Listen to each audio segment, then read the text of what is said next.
સૌથી પહેલો જે પ્રશ્ન છે બરાબર, તમને કીધું એમ આ જે પ્રશ્ન છે આપણા બધા નીટ જેઈ ગુજસેટ બધા જ કોમ્પિટિટિવ એક્ઝામમાં આવી ગયેલા પ્રશ્ન આજે આપણે સોલ્વ કરવા જઈ રહ્યા છીએ. તો સૌથી પહેલા હાઇડ્રોજન પરમાણુનું ન્યુક્લિયસ ફરતે આર ત્રિજ્યા વાળી વર્તુળાકાર કક્ષામાં ગતિ કરે ત્યારે ઇલેક્ટ્રોન પર લાગતું કુલંબીય બળ જે છે એ શોધવાનું છે. અને તમે આન્સરમાં જોશો ને તો એ સદિશ સ્વરૂપે આવેલું છે. તો આપણે કુલમનું સદિશ સ્વરૂપ પહેલી જ થિયરી ભણ્યા હતા, તો એ થિયરી પ્રમાણે આપણે એનો આન્સર કરવાનો છે. તો શરૂઆત કરીએ. સૌથી પહેલા તમને ખબર હોવી જોઈએ કે હાઇડ્રોજન એટમની અંદર હાઇડ્રોજન પરમાણુની જ્યારે પણ વાત આવે તો હાઇડ્રોજન પરમાણુમાં કેન્દ્રમાં બોલો ઇલેક્ટ્રોન કેટલા હશે અને પ્રોટોન કેટલા હશે? હાઇડ્રોજન પરમાણુના કેન્દ્રમાં ન્યુક્લિયસની અંદર બોલો કેટલા પ્રોટોન હશે? તો એક પ્રોટોન હશે, તમને બધાને ખ્યાલ છે બરાબર. હાઇડ્રોજનની અંદર કેમિસ્ટ્રીની અંદર ભણી ગયા છો. અને ઇલેક્ટ્રોન જે છે એટલે કે -e એ ઇલેક્ટ્રોન તમારો આર ત્રિજ્યાની વર્તુળાકાર માર્ગ પર, મતલબ કે જો આની ત્રિજ્યા r હોય તો આની અંદર ગતિ કરી રહ્યો છે. તો આ બંને વચ્ચે જે લાગતું બળ છે એ કુલંબ બળ તમને ખબર છે કે આકર્ષી પ્રકારનું હશે. તો આ બંને વચ્ચે લાગતું બળ F બરાબર k q1 q2 by r square, એટલે k q1 એટલે પ્રોટોન પછી q2 એટલે ઇલેક્ટ્રોન અપોન r સ્ક્વેર. હવે એની સાથે સદિશ સ્વરૂપ દર્શાવવાનું છે એટલે તમને ખબર છે કે r કેપ દર્શાવવું પડશે બરાબર. આ બંને વચ્ચેનો જે સદિશ છે એ સદિશ તમારે અંદરની દિશામાં દર્શાવવો પડશે આ પ્રકારે. તો ચલો કે આ તો -e² થઈ જશે અપોન r સ્ક્વેર. આ તમને એકમ સદિશ દર્શાવવાની રીત તમને ખબર છે. એકમ સદિશ કઈ રીતે દર્શાવે? સદિશ ભાગ્યા સદિશનું મૂલ્ય, એટલે આનું મૂલ્ય થઈ જશે. હવે મૂલ્ય એટલે નીચે તો ઘન થઈ જશે એટલે -ke² ભાગ્યા r નો ઘન અને બાજુમાં થશે r સદિશ. જોઈ લો કયા ઓપ્શન ની અંદર મેચ કરે છે?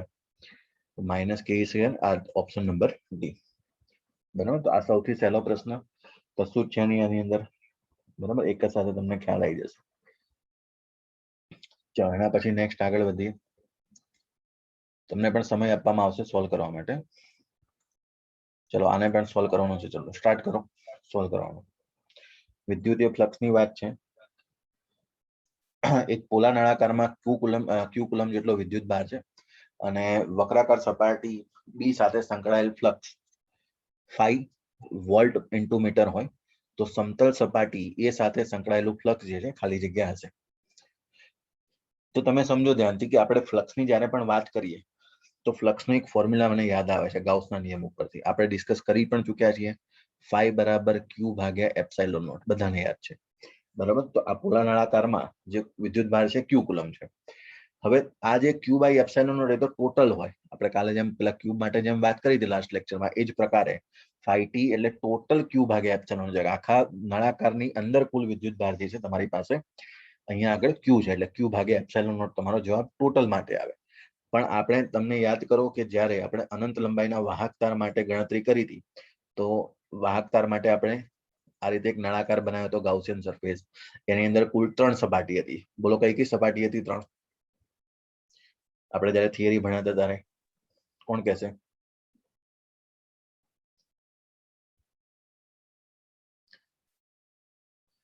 બે સમતલ સપાટી અને એક વક્ર સપાટી. યાદ કરો તો બે સમતલ સપાટી કઈ? તો સપાટી નંબર એ જોતા જો ધ્યાનથી અને સી સપાટી. આ બંને કેવી છે? સમતલ સપાટી છે. અને તમે જોઈ શકો છો એમ સપાટી બી જે છે એ તમારી વક્ર સપાટી કહેવાશે અહીંયા આગળ. તો તમે ફરી વખત એકવાર ડેરિવેશન જોઈ લેજો. અનંત લંબાઈના વાહક તાર દ્વારા મળતું વિદ્યુત ક્ષેત્ર આપણે ગાઉસના નિયમની ઉપયોગિતાથી સાબિત કરેલું હતું. તો એ અને સી સમતલ સપાટી છે. એનો મતલબ કે એ અને સી જો બંને સરખા છે, એ અને સી નું વર્તુળ બંને સરખા છે, એનો મતલબ કે એ અને સી ઉપર જે ફ્લક્સ હશે તો આ બંનેનું જે ફ્લક્સ છે એ તો કેવું હશે? સમાન હશે. તો હવે ટોટલ ફ્લક્સની જ્યારે વાત કરું તો phi t બરાબર જોડો ધ્યાનથી એ સપાટી દ્વારા મળતું પ્લસ બી સપાટી દ્વારા મળતું પ્લસ સી સપાટી દ્વારા મળતું ફ્લક્સ અને કુલ તો કેટલું છે? q ભાગ્યા એપ્સાઇલોન નોટ. હવે મને એટલી અહીંયાથી જાણકારી મળી છે કે એ અને સી નું ફ્લક્સ સરખું છે તો આ બંનેને હું શું કરી શકું? તો 2 phi a, કેમ કે મારે એ માટે શોધવું છે ને એટલે સી ને પણ એ કહી દઉં. તો 2 phi a બે વખત પ્લસ phi b. તો જો પ્રશ્નની અંદર આપેલું છે કે વક્રાકાર બી સપાટી સાથે સંકળાયેલું ફ્લક્સ કેટલું છે? 5. તો phi b બરાબર તો હું શું મૂકી દઉં? 5 એના બરાબર. આ તો phi ટોટલ છે q ભાગ્યા એપ્સાઇલોન નોટ. ચલો મારે શું શોધવાનું છે? અહીંયા આગળ phi a શોધવાનું છે. તો અહીંયા લખી શકાશે phi a બરાબર q ભાગ્યા એપ્સાઇલોન નોટ. 5 પેલ બાદ જતા રહેશે -5 અને આ 2 પણ આવા જ આવશે એટલે 1/2 થઈ જશે. એટલે phi એ બરાબર તમારો જવાબ જે છે 1/2 q by epsilon naught minus 5. તો ઓપ્શન નંબર સી. જો એકદમ સહેલો પ્રશ્ન છે, બરાબર. 4 માર્ક મળી જાય, આમાં કશું છે નહીં. બસ તમને જો એપ્લિકેશન મેં તમને કીધું નીટ વાળા તો ખાસ ધ્યાન રાખે કે થિયરીના કન્સેપ્ટ પણ યુઝ થાય. તો થિયરીનો કન્સેપ્ટ યુઝ છે આખો આની અંદર. તો થિયરીના કન્સેપ્ટ પણ તમને ખ્યાલ હોવા જોઈએ એના માટે. ચલો નેક્સ્ટ જોઈએ. આ પ્રશ્ન જોતા તમને ખ્યાલ આવી જશે કે એકદમ સહેલો પ્રશ્ન છે, બરાબર. આ પ્રશ્ન લગભગ આપણે કરી પણ ચૂક્યા છીએ. q - 2q જેટલા બિંદુવત વિદ્યુત ભારોને અનુક્રમે 0 0 0 પછી a0 0 ના સ્થાનો પર મૂકવામાં આવે છે. 0 0 0 અથવા તો આ વિદ્યુત ભારને વિદ્યુત ડાયપોલના મોમેન્ટની જે દિશા છે એ તમારે શોધવાની છે, બરાબર. અહીંયા આગળ થોડી તમારા પ્રશ્નની અંદર ગડબડ છે, કેમ કે આજે લખવામાં કંઈ 3 છે ને, તો 3 તમને પોઈન્ટ આપવા જરૂરી છે. તો અહીંયા એક ખાલી કરેક્શન કરી લેજો ખાલી ક્વેશ્ચનની અંદર, બાકી જવાબ મળી જશે તમને. તો તમારો જે ક્યુ વિદ્યુત ભાર છે એ જોડો ધ્યાનથી. ક્યુ વિદ્યુત ભાર એ તમારો 0 a0 એના પર મૂકેલો છે. પછી બીજો ક્યુ વિદ્યુત ભાર a0 0 એના પર મૂકેલો છે. અને પછી -2q વિદ્યુત ભાર જે છે એ 0 0 0 0 0 0 પર મૂકે, બરાબર. આ પ્રશ્નમાં થોડું કરેક્શન કરી લેજો, બાકી તમારા પ્રશ્નની ઓપ્શન પણ સરખા છે, એમાં કોઈ ચેન્જ નથી. તો સ્થાનો પર મૂકવામાં આવે તો વિદ્યુત ભાર તંત્રની વિદ્યુતીય ડાયપોલ મોમેન્ટનું મૂલ્ય અને દિશા બંને તમારે આપણે શોધવાના છે એબીસીડી માંથી. તો સૌથી પહેલા 3 વિદ્યુત ભારો જે છે એની ગોઠવણી કરી લઈએ આપણે આકૃતિમાં. સૌથી પહેલો તમારો જે વિદ્યુત ભાર છે એ તમે જોઈ શકો છો q એ છે 0 a0, એટલે આ x એક્સિસ છે, આ 0 0 0 3 3 ઓરિજિન થઈ ગયા. 3 ડાયમેન્શનની વાત છે. ત્રીજું ડાયમેન્શન ડ્રો કરવાની જરૂર નથી, કેમ કે 3 3 તો 0 છે. જો આ તો ઉડી ગયો, આ 0 છે, આ 0 છે, એટલે કે એ તો અહીંયા તમારે યુઝ આવવાનો છે નહીં ક્યાંય. તો 0 a એટલે x એક્સિસ ની વાત છે, તો અહીંયા તમે વિદ્યુત ભાર મૂક્યો છે q. પછી આ બીજો આનું કામ પતી ગયું. બીજો વિદ્યુત ભાર a0, બરાબર. આ સોરી આવડો આ જે 0 a છે ને, એટલે આ y એક્સિસ પર આપણે બીજાની પહેલા ગણતરી થઈ ગઈ. આ a0 એટલે x એક્સિસ પર a, અહીંયાથી આ પ્રકારે, અને પછી y એક્સિસ પર 0, પછી આ 0 ને a, મતલબ કે અહીંયા આગળ y એક્સિસ પર a અંતરે તમે બીજો વિદ્યુત ભાર મૂક્યો, અને ત્રીજો વિદ્યુત ભાર -2q આપણે અહીંયા મૂક્યો છે. તો હવે તમને ખબર છે કે અહીંયા તમે -2q મૂકશો એટલે -2q નું હું સ્પ્લિટ કરી શકું, -q -q. એટલે જો આવી કન્ડિશન થઈ, q પછી -q પછી -q અને +q, અને આ બંને વચ્ચેનું જે અંતર છે એ, આની વચ્ચેનું અંતર પણ એ. તો તમને ડાયપોલ ખબર છે, -q અને q જે છે ડાયપોલ બનાવશે, -q અને q ડાયપોલ બનાવશે. અને ડાયપોલની જે આપણને મોમેન્ટ છે, તો ડાયપોલ મોમેન્ટ p બરાબર, સૂત્ર લખતા હતા યાદ કરો, 2aq. એ 2aq ક્યારે લખતા હતા? આ 2 એ તમારું કુલ અંતર છે, બરાબર. પણ અહીંયા તો તમને અંતર એ આપ્યું છે એટલે તમે 2aq નહીં લખો, અહીંયા આગળ શું લખશો? ડાયપોલ મોમેન્ટ aq લખશો તમારો. આ 2 એટલે એ વખતે કુલ અંતર ગણાતું હતું. અહીંયા આગળ કુલ અંતર તમને a ના ફોર્મમાં આપ્યું એટલે તમે aq લખશો, બરાબર. અહીંયા કન્ફ્યુઝ ના થતા. એટલે અહીંયા લખ્યું મેં aq. હવે તમને દિશા નક્કી હોવી જોઈએ, તો ડાયરેક્શન યાદ કરો, મેં તમને કીધું હતું ડાયપોલ મોમેન્ટની ઋણ વિદ્યુત ભારથી ધન વિદ્યુત ભાર તરફ, બરાબર. તો આની ડાયપોલ મોમેન્ટ આમ હશે, આની ડાયપોલ મોમેન્ટ આમ હશે, બરાબર. આ aq બોલો રિઝલ્ટન્ટ કેટલું આવશે આનું સમતુલ્ય, અને કઈ દિશામાં આવશે? √2aq. Very good. √2aq બોલો આ દિશામાં આવશે. ઓપ્શન કયો છે જોઈ લો ખાલી, કયો મેચ થાય છે? √2aq તો બરોબર છે, ખાલી ઓપ્શન જોઈ લો હવે કયો મેચ થાય, બાકી પતી ગયું.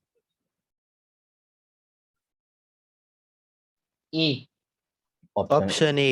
યસ, 0 0 0 અને પછી a એટલે અહીંયા આવે, જો a0 એમ કોમા થાય ને આવી રીતે, તો અહીંયાથી ચાલુ કરી ને આ દિશામાં, બરાબર.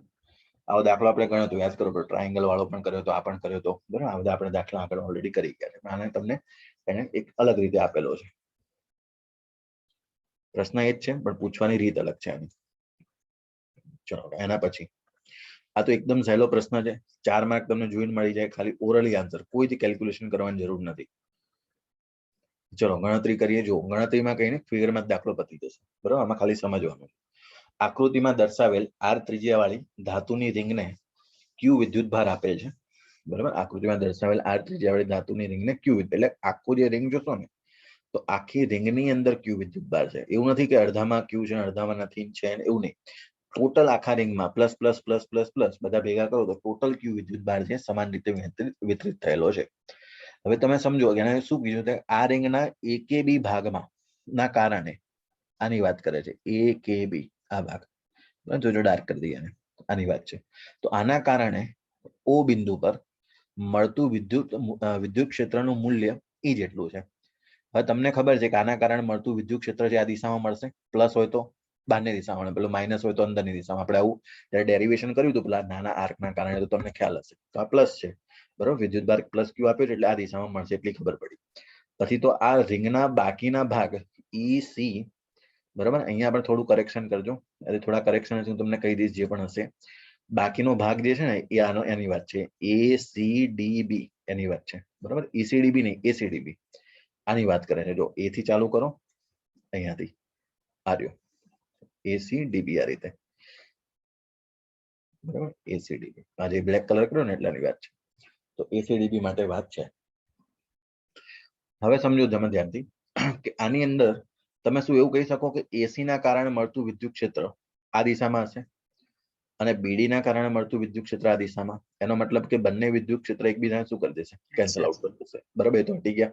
અને ઓલરેડી તમને ખબર છે એક રિંગના કારણે જો સમાન રીતે વિદ્યુતભાર વિતરિત થયો હોય તો સેન્ટર ઉપર હંમેશા શૂન્ય જ મળે. આમાં પણ જવાબ તો શૂન્ય જ મળશે સેન્ટર ઉપર, પણ એને તમને કંઈક બીજા પ્રકારે પૂછ્યો એટલે પ્રશ્ન. એટલે બાકીના ભાગનું, બરાબર. આના માટે તો એને કહી દીધું છે કે ભાઈ અહીંયા ઈ મળી ગયો છે, કોના કારણે, AKB ના કારણે. તો આ AC અને DB એ તો કેન્સલ થઈ ગયા.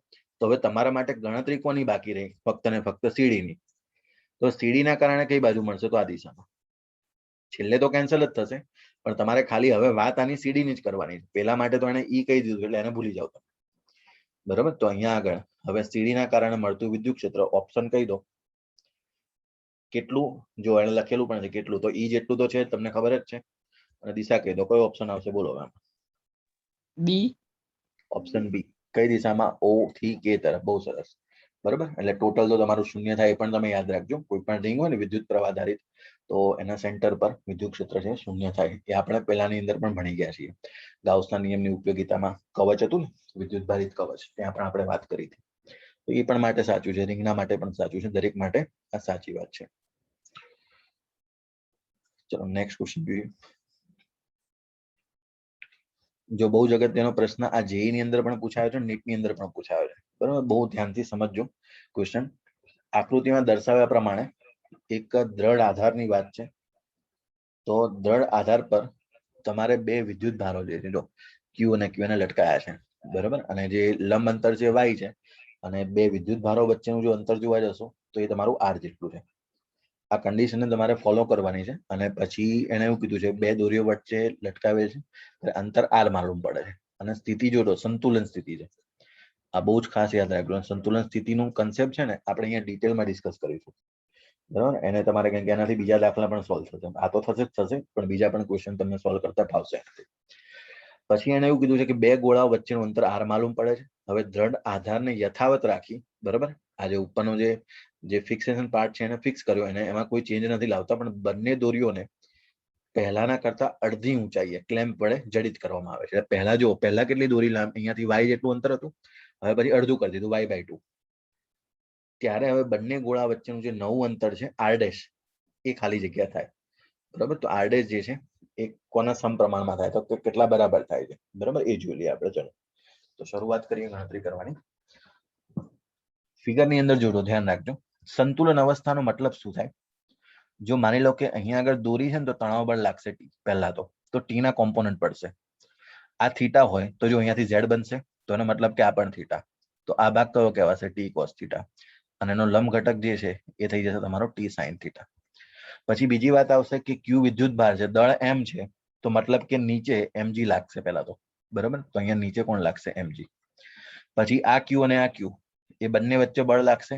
એ કયું બળ લાગશે, F બરાબર k Q1Q2/r², બરાબર. એના પ્રમાણે સંતુલન અવસ્થા છે એવું કીધું છે, એનો મતલબ કે ઉપરના બળ ને નીચેના બળ સરખા થાય, ડાબી બાજુ ને જમણી બાજુનું બળ સરખું થાય. એટલે હું શું સંતુલન અવસ્થા માટે એવું લખી શકું, ટી સાઇન થીટા બરાબર F, અને પછી ઉપર છે તમારું ટી કોસ થીટા બરાબર mg. આ પ્રકારે લખાય. બંનેનો લઈ લઈએ ગુણોત્તર. ચલો સાઇન કોસ નો સાઇન ભાગ્યા કોસ તો tan, t થી t ઉડી ગયા, તો હું લખી શકું tan થીટા બરાબર f ભાગ્યા mg, અને ફોર્સ નો ફોર્મ્યુલા તો મને ખબર છે કે q સ્ક્વેર ભાગ્યા r સ્ક્વેર ભાગ્યા mg, બરાબર. આ પ્રકાર લખી શકાય. બરાબર. હવે અહીંયાથી તમે જોઈ શકો છો તેમ tan થીટા શું લખું બોલો?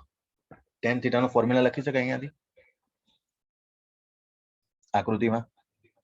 આ સામેની બાજુ શું છે? r/2 જો, અને પાસેની બાજુ આ ટ્રાયેંગલ ની વાત કરું, નાનો અંદર જે છે ને, તો સામેની બાજુ આખું અંતર r છે, તો અડધું કેટલું થાય? r/2, r/2 ભાગ્યા y. એક આ પણ સાચું છે. બરાબર. તો તમે આ પણ આ રીતે પણ તમે આગળ લખી શકો.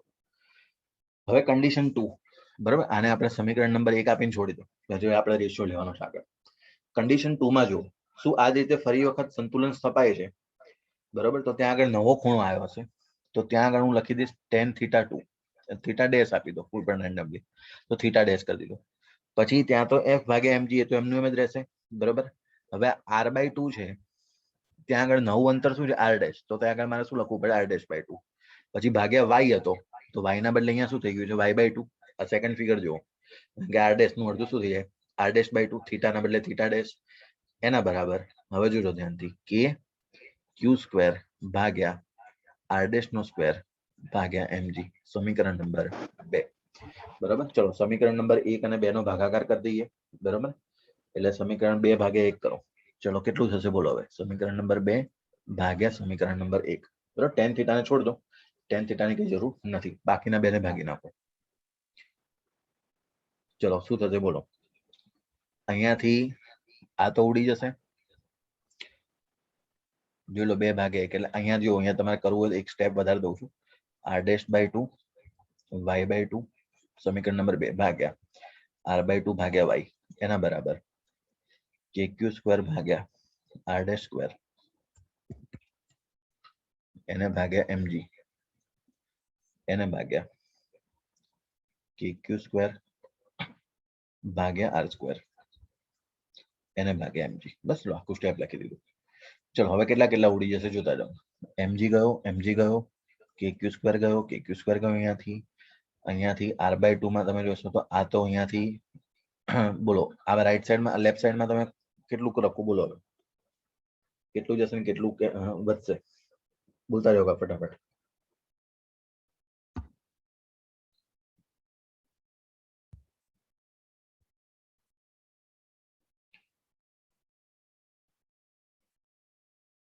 અહીંયાથી અગર 2 થી 2 ઉડી જશે ને, જો શાંતિથી 2 થી 2 ઉડી ગયા, બરાબર. પછી અહીંયા તમે એવું કહી શકો કે y થી y પણ ઉડી ગયા, બરાબર. y/2 હતા ને, r/2 ડિવાઈડ બાય y, કેમ કે y ઉપર જશે પછી ઉડી જશે એમ, એટલા માટે. તો સ્ટેપ વધારવું હોય તો હજુ વધારતો, કોઈ વાંધો નથી. ચલો અહીંયાથી 2 થી 2 તો ઉડાઈ દઈએ, r/2 ને y/2 માંથી આમાંથી 2 વધ્યા, બરાબર. એટલે r ડેશ ભાગ્યા y એને ભાગ્યા r/2y, બરાબર. તો જો y થી y કેન્સલ, એટલે 2 ઉપર જતા રહ્યા, એટલે 2r ડેશ ભાગ્યા અહીંયા વધશે r, એના બરાબર. અહીંયા કેટલા વધ્યા? તો r સ્ક્વેર જે છે ઉપર જતા રહેશે અહીંયાથી, એને ભાગ્યા નીચે વધશે તમારી પાસે r ડેશ નો સ્ક્વેર. તમારે શું શોધવાનું છે અહીંયા આગળ? નવું અંતર, એટલે r ડેશ શોધવાનું છે ને? યસ, તો r ડેશ શોધવાનું છે. ચલો તો આ બાજુ જો અહીંયા ધ્યાનથી, આ r ડેશ નો સ્ક્વેર પેલી બાજુ જાય એટલે r ડેશ નો ઘન, પછી r અને r સ્ક્વેર એટલે r નો ક્યુબ થઈ જશે, એને ભાગ્યા 2, એટલે r ડેશ શોધવાનો છે. એટલે r ડેશ બરાબર અહીંયાથી ઘન કાઢો તો પેલી બાજુ ઘનમૂળ લેવું પડે, એટલે r ના ઘનનું થઈ જશે r, અને 2 નું થઈ જશે ખાલી ઘનમૂળ. જો થઈ ગયું આન્સર. બરાબર. જેઈ અને નેટમાં બંને આપું છે આ ક્વેશ્ચન, કોમન ક્વેશ્ચન છે. તો આ રીતે ગણતરી થશે. સંતુલન અવસ્થા ખાસ ધ્યાન રાખજો. આમાં જે સંતુલન સ્થિતિ આપણે જે કરી છે ને, એ તમારે ઘણા બધા દાખલાની અંદર સોલ્વ થાય છે.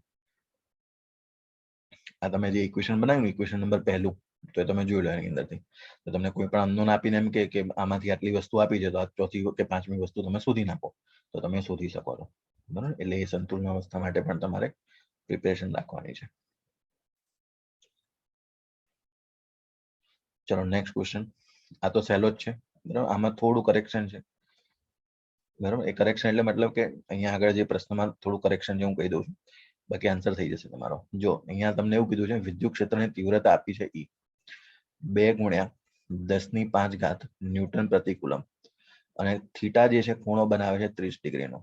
અને અહીંયા આગળ જો અહીંયા પ્રશ્નમાં એવું કર્યું 4 માઇક્રોમીટર નું ટોર્ક, બરાબર, આવો કોઈ હોય, બરાબર, 4 ટાઉ ટોર્ક બરાબર 4, કેમ કે એકમ છે ન્યૂટન ઇન્ટુ મીટર, તમને ખબર છે, બરાબર. ટોર્ક નો એકમ શું થાય? ફોર્સ ઇન્ટુ પરપેન્ડિક્યુલર ડિસ્ટન્સ, બળ લંબ અંતર, તો ન્યૂટન ઇન્ટુ મીટર. માઇક્રોમીટર એવું કોઈ એકમ ના હોય. અને જે લંબાઈ છે ડાયપોલની લંબાઈ, બરાબર, એટલે ડાયપોલની લંબાઈ એટલે આપણે લખીએ 2a, કુલ લંબાઈ એ કેટલી છે? 2 સેન્ટીમીટર. તો ડાયપોલ પરનો વિદ્યુત ભાર શોધો. એટલે મતલબ કે જો તમે ડેટા બનાવો એટલે તમને એક ફોર્મ્યુલા યાદ આવે ટોર્ક નો. કોઈ કહેશે ટોર્ક નો ફોર્મ્યુલા શું હતો? ટોર્ક નો ફોર્મ્યુલા નહીં, એની આના પ્રમાણે. PE sin theta. Very good, yes, PE sin theta, right. તો ટોર્ક નો જે ફોર્મ્યુલા હતો આપણી પાસે PE sin theta, યાદ કરો, બરાબર. ડેરિવેશનમાં આપણે કર્યું હતું, અને P ની જગ્યાએ આપણે લખતા હતા 2aq sin theta બરાબર ટોર્ક. તમારે Q શોધવાનો છે, તો Q ને બનાવી દો સબ્જેક્ટ. ગણતરી કરી નાખજો, તમારે જ કરવાની છે અત્યારે જ. તો Q બરાબર સબ્જેક્ટ બનાવી દો, તો ટોર્ક ટાઉ ભાગ્યા 2a sin theta, બરાબર. ટોર્ક નું મૂલ્ય છે તમારી પાસે કેટલું છે? અહીંયા આગળ 4 ભાગ્યા 2a કેટલું છે? 2 સેન્ટીમીટર છે ને, એટલે 2 ગુણ્યા 10⁻², બરાબર. એટલે P અને ઇલેક્ટ્રિક એક જ મિનિટ લખવાનો રહી ગયો, તો E પણ નીચે જતો રહેશે અહીંયાથી. ચાલો તો ગુણ્યા E, વિદ્યુત ક્ષેત્ર કેટલું છે? 2 ગુણ્યા 10⁵. ચલો સોલ્વ કરી નાખો, કેટલો આન્સર આવ્યો એમાંથી?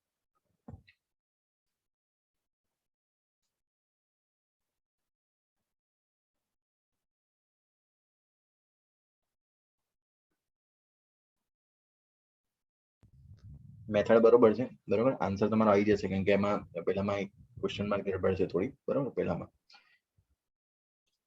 10⁻3. 10⁻3. તો 10⁻3 આવે છે, તો મતલબ કે તારે ક્વેશ્ચનમાં જે આન્સરમાં પણ ગડબડ જશે, બરાબર. બાકી ફોર્મ્યુલા તો બરોબર જ છે આપણું, એમાં કોઈ ચેન્જ નથી. sin 30 ની વેલ્યુ મૂકવી પડશે ને? એ મૂકી કે નહીં? હા, sin 30 ની વેલ્યુ મૂકી. આવ્યું ને? 2a મૂક્યો, આ E મૂક્યો, 1/2, હા, 2 ગુણ્યા 10⁻3, બરાબર, કુલમ. એટલે આવું કહી શકાય 2 મિલી કુલમ. આ sin થીટા રહી ગયો તો ને 1/2, અહીંયા લખી છે 2 મિલી કુલમ, બરાબર. Option number D. જો ક્વેશ્ચન છે ને આ બધા કેવા સહેલા છે એકદમ, બસ તમને ફોર્મ્યુલા ખબર હોય ને તો કામ થઈ જાય તમારું, બરાબર. જો આ પ્રશ્ન તો એના કરતા પણ સહેલો છે, પણ આ લોજિકલ છે, બરાબર. બહુ ધ્યાનથી સમજજો આને. અને ગણતરી તો સહેલી જ છે, કોઈ ચિંતા જેવું નથી આમાં, બરાબર. તમે જાતે પણ કરી શકો છો. જો એને તમને એવું કીધું છે +q અને -q વિદ્યુત ભાર ધરાવતા બે વિદ્યુત ભારોને કોઈ ચોક્કસ અંતરે મૂકેલા છે, તો તેમની વચ્ચે લાગે છે બળ F, બરાબર. તો સૌથી પહેલા તો આ જે લાગે છે ને એને પહેલા આપણે ફોર્મ્યુલા બનાવી લેવાનો. ફોર્સ F બરાબર K Q1 Q2, એટલે +q -q એટલે -q² લખી દો. એને કોઈ ચોક્કસ અંતરે r લખી દો, એટલે r². સમીકરણ નંબર 1 પતી ગયું. હવે જો જેમાં તેમની વચ્ચે F જેટલું બળ લાગે છે, જો A નો 25% વિદ્યુત ભાર B માં ઉમેરવામાં આવે, બરાબર. એટલે તમે સમજો A પાસે કેટલો વિદ્યુત ભાર છે અત્યારે? Q જેટલો. એમાંથી 25% કાઢી લેવાનો છે, અને કોની અંદર એડ કરી દઉં? B ની અંદર. 25% કાઢી લઉં એટલે 25% એટલે કેટલો થાય? 4th પાર્ટ થાય, ચોથો ભાગ, એટલે Q - Q/4. હવે A પાસે આટલો વિદ્યુત ભાર વધશે, એટલે 4q માઇનસ, એટલે અહીંયા થઈ જશે 3q/4 A પાસે. હવે B ની અંદર એ ઉમેરી દેવાનો છે, બરાબર. B પાસે કેટલો વિદ્યુત ભાર છે? -q. એમાં ચોથો ભાગ ઉમેરવાનો છે, એટલે +q/4 તમારે ઉમેરવાનો છે અંદર, બરાબર. જે પેલામાંથી કાઢ્યો ને ચોથો ભાગ એ તમારામાં ઉમેરી દેવાનો છે. એટલે અહીંયા કેટલા છે? -4q + q થઈ જશે -3q/4. તો A અને B, અને અંતર પાછું હજુ એનું જ રાખવાનું છે. તો હવે નવું બળ કેટલું લાગશે? તો ચલો F' બરાબર K Q1 Q2 ભાગ્યા r², એમનું એમ. ચલો કોઈ કહેશે જવાબ પતી ગયો ને દાખલો? તો દાખલો પૂરો થઈ ગયો. -9 પછી 4 × 4 16 K Q² ભાગ્યા r².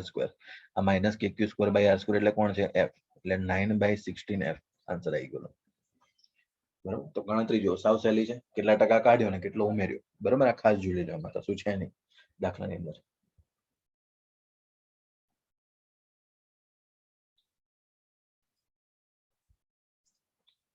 ચલો નેક્સ્ટ ક્વેશ્ચન જોઈએ.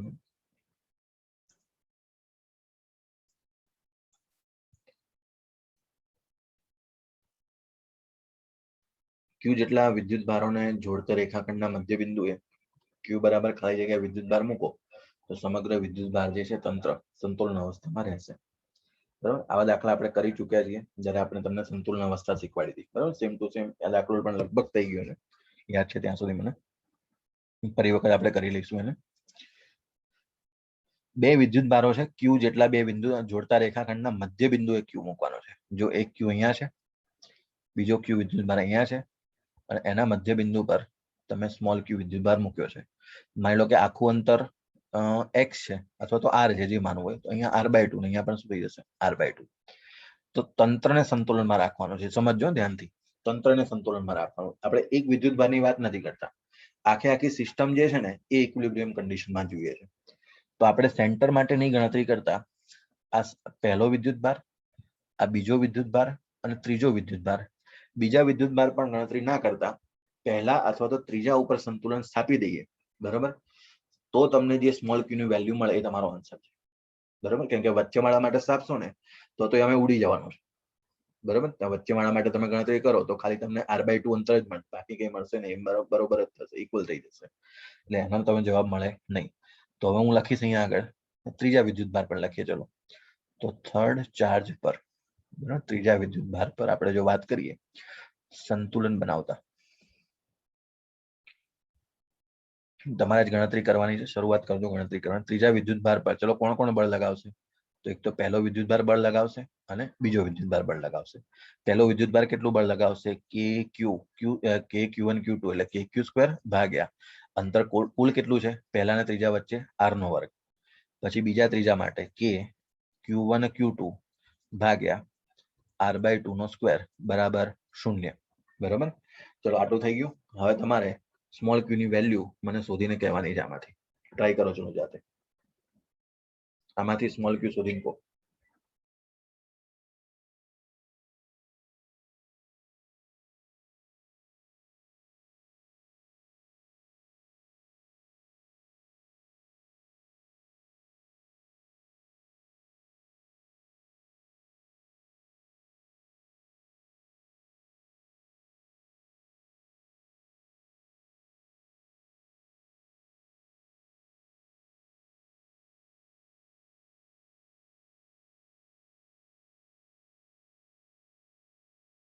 D. -q/4. -q/4. બહુ સરસ. ચલો, બધાનો જે આન્સર આવે છે -q/4 સાચો છે. બરાબર, હું ગણતરી કરતો નથી, બાકી બધા જાતે સોલ્વ કરજો, આમાં કઈ છે નહીં તમારે.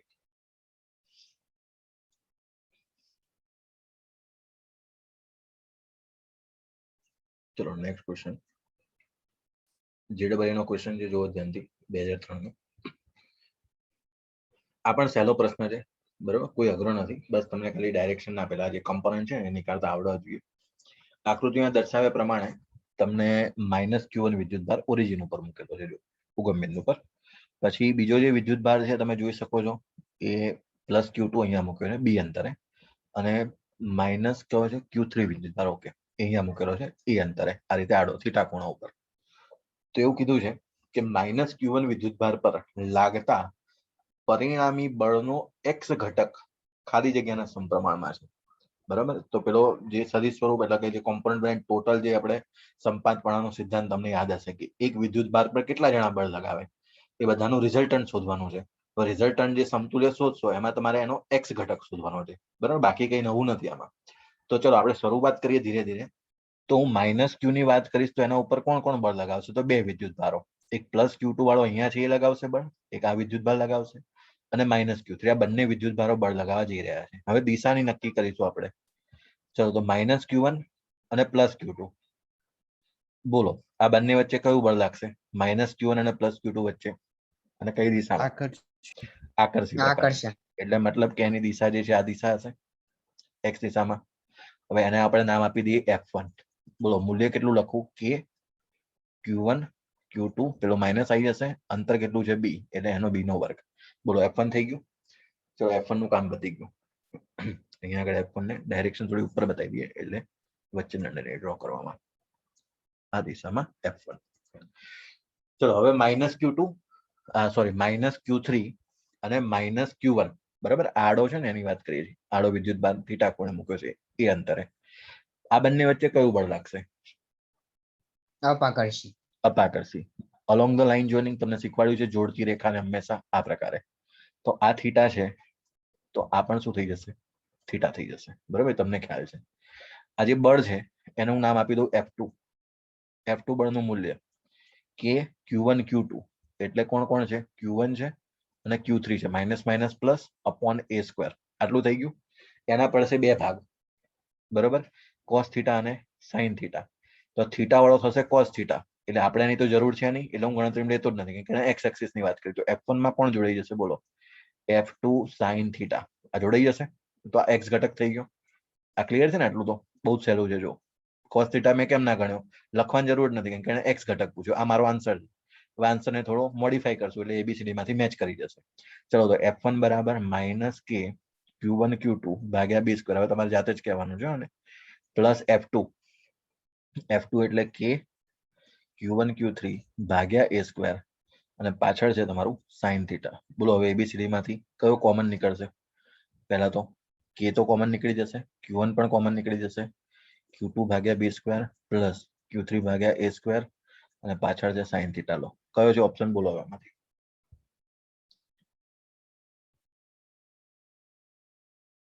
ઓપ્શન નંબર બી ચેક કરી લો. જો Q2 ભાગ્યા b સ્ક્વેર, Q3 ભાગ્યા a સ્ક્વેર, સાઇન થીટા.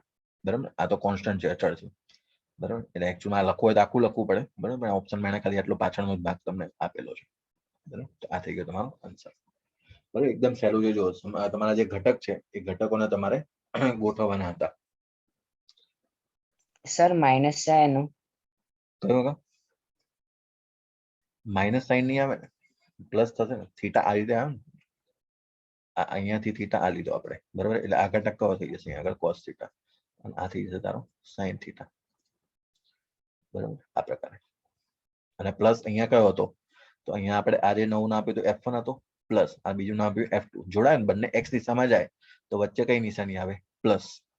બરાબર, પછી આ બંને વચ્ચે લાગતું બળ જે છે F2 એ પણ પ્લસ આવ્યું હતું. જો F2 બરાબર કે, જો Q1 Q2 એટલે Q1 એટલે કોણ? Q3 લખી દઉં એટલે માઇનસ છે, પછી Q2 એટલે એ Q1 છે, એ પણ માઇનસ છે, તો માઇનસ માઇનસ પ્લસ થઈ જશે, એને ભાગ્યા a સ્ક્વેર.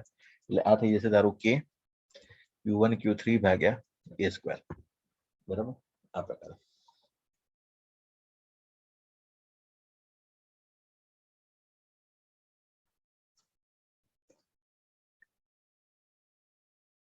જો સમાન ત્રિજ્યા અને સમાન વિદ્યુતભાર ધરાવતા બે ગોળાઓ બી અને સી અમુક અંતરે f જેટલું વિદ્યુત લાગે છે. એટલે આપણે પહેલા ડ્રો કરીશું વિદ્યુતીય ગોળો બી અને બીજો ગોળો છે આપણી પાસે સી. જો ફોર એક્ઝામ્પલ હું એવું કહું કે આના ઉપર ક્યુ વિદ્યુતભાર છે, આના ઉપર ક્યુ વિદ્યુતભાર છે, અમુક અંતરે રાખ્યું છે, અંતર r માની લઈએ, તો આના ઉપર જે બળ લાગશે એ લાગશે f બરાબર કે Q1 Q2 એટલે કે Q સ્ક્વેર ભાગ્યા r સ્ક્વેર. આટલું બળ લાગશે.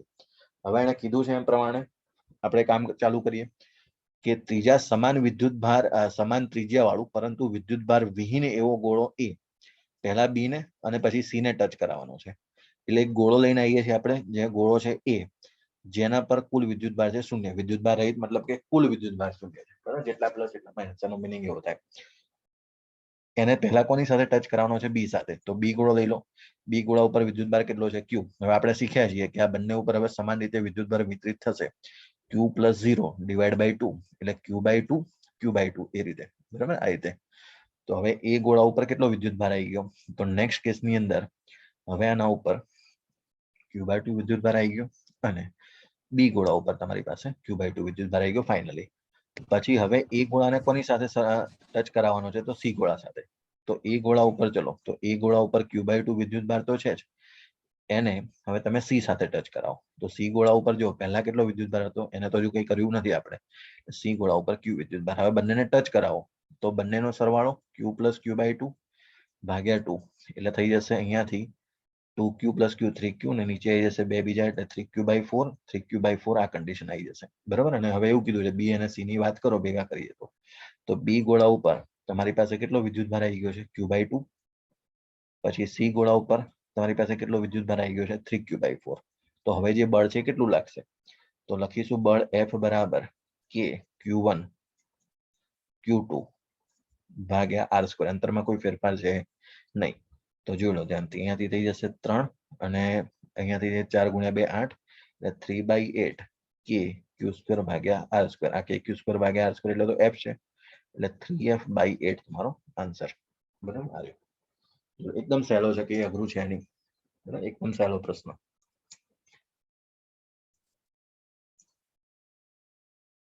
ચાલો નેક્સ્ટ. અગત્યનો પ્રશ્ન છે. બરાબર, જે યુનિટ બંનેની અંદર પૂછાઈ શકે એવો અઘરો પ્રશ્ન ને પૂછાઈ ગયેલો છે અને બંનેના લેવલનો છે, મતલબ જેઈ ના લેવલનો પણ ટફ પણ કહી શકો તમે. એક ચોરસના શિરોબિંદુઓ પર -q વિદ્યુત ભારો અને તેના મધ્ય કેન્દ્ર ઉપર q બિંદુવત વિદ્યુત ભાર મૂકેલો છે, તો આ તંત્રને સમતોલનમાં હોય આખી આખી સિસ્ટમ, તો q બરાબર કેટલા? બરાબર, બહુ ધ્યાનથી સમજજો આ કન્ડિશન, કેમ કે આ પ્રશ્ન મેં તમને કીધું બંનેમાં પૂછી શકે એવો છે અને પૂછાયેલો તો છે જ, પણ બંનેના લેવલનો છે. ચલો તો ગણતરી શરૂ કરીએ. પહેલું એક બનાવીશું સ્ક્વેર. ગણતરી અડધી કરીશ, અડધી તમારે કરવાની છે. બરાબર, મેથડ તમને સમજાવી દઉં છું. -q -q દરેક જગ્યા પર. અને જો આ તંત્ર સંતુલનમાં હોય તો સેન્ટર ઉપર તમે મૂકેલું છે q અહીંયા આગળ, તો સેન્ટર ઉપર છે વિદ્યુત ભાર q. તો સિસ્ટમને આપણે ઇક્વિલિબ્રિયમમાં સંતુલન અવસ્થામાં લાવવાની છે. તો અહીંયા આ કોઈ પણ એક રેન્ડમલી લઈ લો ખૂણો. હું આ ખૂણાની વાત કરી લઉં છું. બરાબર, તો આ ખૂણા ઉપર ગણતરી કરીએ છીએ.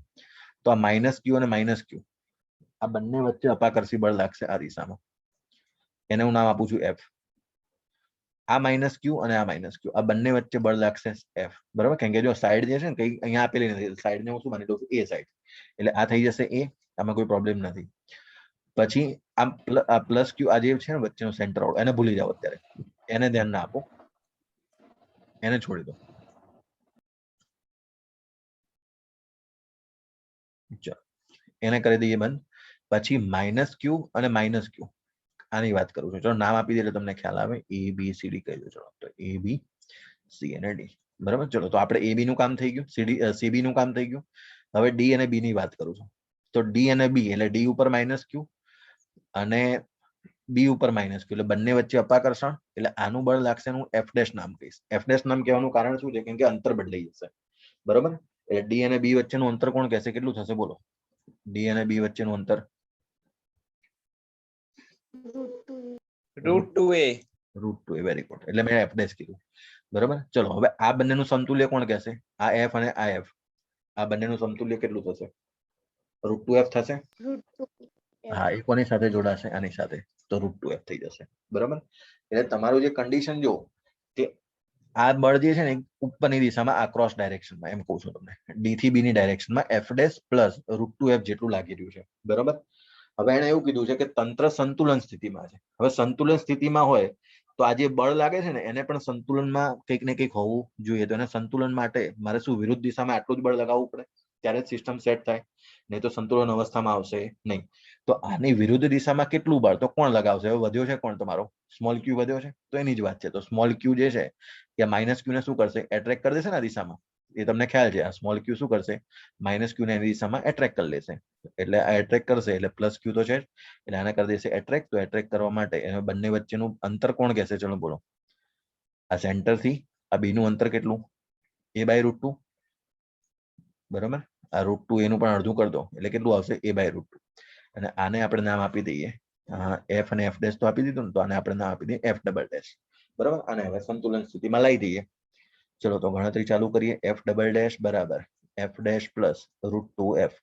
f' કોની વચ્ચેનો છે? સ્મોલ q અને કેપિટલ q વચ્ચે. એટલે જો ધ્યાનથી, k q1 q2 એટલે -q ભાગ્યા r².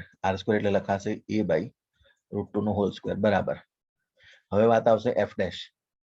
તો f' તમને ખબર છે કોની વચ્ચેનો ગણ્યો તો આપણે? d અને b વચ્ચેનો. તો k q1 q2 એટલે -q છે એટલે kq² કરી દો સીધો, અપોન r². r² એટલે √2a નો સ્ક્વેર પ્લસ √2f. √2f એટલે k q² ભાગ્યા a². હવે આમાંથી તમારે ગણતરી કરી અને સ્મોલ q ની કિંમત શોધવાની છે. તમારી પાસે 1 મિનિટ છે. બરાબર, ફટાફટ ગણતરી કરીને એ q નું મૂલ્ય શોધી આપો. બરાબર, બાકી સંતુલન અવસ્થા સેટ થઈ ગઈ છે.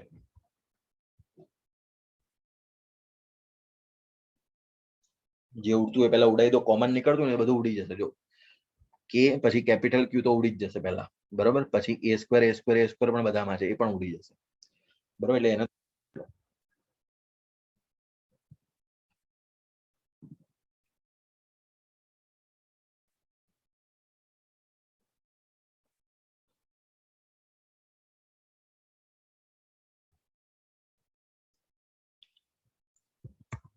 જો ગણતરી કરતો જો ફટાફટ, કે ઉડી ગયા, કેપિટલ ક્યુ બધા ઉડી ગયા, બરોબર. અહીંયાથી એક ક્યુ અહીંયા વધશે. આ √2 નો 2 જે છે ઉપર જતો રહેશે, બરોબર. આ નીચે એ સ્ક્વેર એ પણ ઉડી ગયા, બરોબર. તો આ √2 નો જે 2 એ ઉપર જતો રહેશે, એટલે 2q એ પણ નેગેટિવ, એના બરાબર. અહીંયાથી તમે જોઈ શકો છો તેમ કે તો જતો જ રહ્યો છે, એક ક્યુ વધ્યો છે. નીચે તમારો એ સ્ક્વેર તો જતો રહેશે, √2 નો વધશે 2 અહીંયા આગળ. પછી અહીંયા આગળ પ્લસ, અહીંયા આવશે તમારું √2. અહીંયાથી કે ક્યુ માંથી અહીંયા એ સ્ક્વેર પણ જતો રહ્યો છે, કે પણ જતો રહ્યો છે, અને ખાલી વધ્યો છે તમારી પાસે અહીંયા આગળ પણ એક ક્યુ તો ઉડી ગયો છે ને, એટલે એક ક્યુ બંને બાજુ તમારા વધ્યા છે અહીંયા આગળ. તો ક્યુ ને પાછો કોમન કાઢ લો, બરાબર. આમાંથી પણ એટલે -2q બરાબર, અહીંયાથી ક્યુ કોમન કાઢ લો, 1/2 પ્લસ √2, બરાબર. સોલ્વ કરશો એટલે ક્યુ બરાબર ક્યુ બાય અહીંયાથી થઈ જશે 4, નેગેટિવ આવી જશે, આ માઇનસ પેલ બાદ લઈ લો, 4 બે લસા લઈ લો, એટલે 1 + 2√2 નો આન્સર આવી ગયો, બરાબર. એકદમ સહેલો પ્રશ્ન છે, બરાબર. જે નીટ લેવલ બંને માટે સફિશિયન્ટ છે અને પૂછાયેલો પણ છે.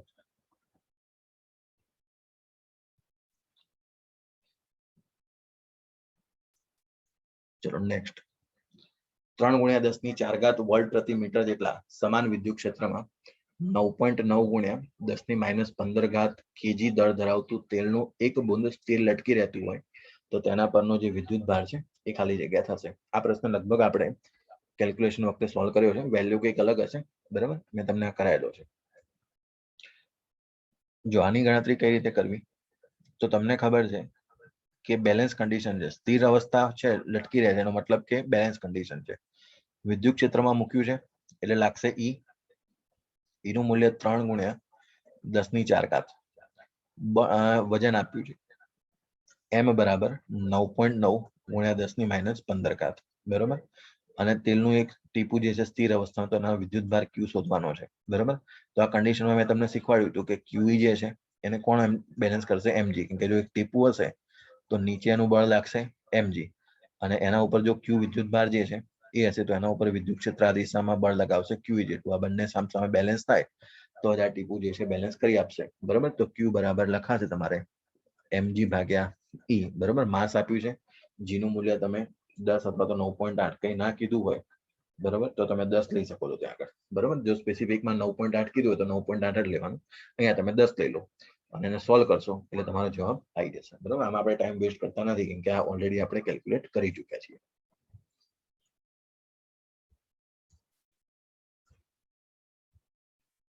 એના પછી નેક્સ્ટ જોઈએ. એક ચોરસના એક વિકર્ણ ક્યુ વિદ્યુતભાર અને બીજા વિકર્ણના બીજા છેડે ક્યુ વિદ્યુતભાર મૂકેલો છે, સ્મોલ ક્યુ. તો ક્યુ નું પરિણામી કુલંબીય બળ શૂન્ય થવા માટે ક્યુ ભાગ્યા ક્યુ કેટલો હોવો જોઈએ, બરાબર. આ પણ એક બહુ સહેલો પ્રશ્ન. બે વિકર્ણના છેડે ક્યુ ક્યુ અને પછી બીજા બે વિકર્ણના કારણે જે છેડા ઉપર સ્મોલ ક્યુ મૂક્યો, એટલે પહેલા ચોરસ ડ્રો કરીએ. એટલે જે કહેવા માંગે છે ડ્રો કરી લો પહેલા તો. ફિગર ડ્રો કરશો એટલે તમને અડધું કામ પતી જશે.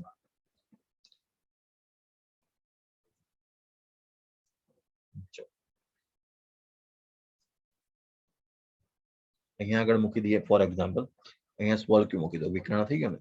અને અહીંયા આગળ હું બીજો કયો છે કેપિટલ ક્યુ છે ને, તો પ્લસ ક્યુ મૂકી દો. અને પ્લસ ક્યુ પર તમને એવું કીધું છે કે આ જે પ્લસ ક્યુ છે, એટલે ફોર એક્ઝામ્પલ હું આ પ્લસ ક્યુ માની લઉં, આના ઉપર આપણે કેલ્ક્યુલેશન કરીએ. એટલે આ પ્લસ ક્યુ પર તમારે પરિણામી બળ જે છે એ શૂન્ય થાય એના માટે વિચારવાનું છે. તો જો આ પ્લસ ક્યુ પર કોણ કોણ બળ લગાવશે, તો નામ પણ આપી દઈએ એટલે તમને આઈડિયા વધારે આવશે. A B C D. ચલો, તો બી ઉપર કોણ બળ લગાવશે, તો E અને C લગાવશે. અને એની જે દિશા છે માની લો કે આપણે સાઈડ નું માની લીધું, એ મૂલ્ય માની લઈએ. તો આને આપણે આપી દઈએ F. ચલો, સી વાળો બી ઉપર બળ લગાવશે, એ પણ કેટલું લગાવશે, F. અને આનું જે સમતુલ્ય છે તમને ખબર છે કેટલું મળી જશે, √2F.